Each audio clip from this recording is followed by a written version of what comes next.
குருதி சிந்தும் நெஞ்சம் உன்னை கூர்ந்து நோக்கும் கண்கள். குருதி சிந்தும் நெஞ்சம் உன்னை கூர்ந்து நோக்கும் கண்கள்.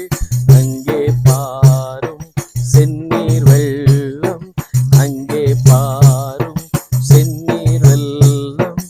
அவர் பாதம் வந்து சேரும், அவர்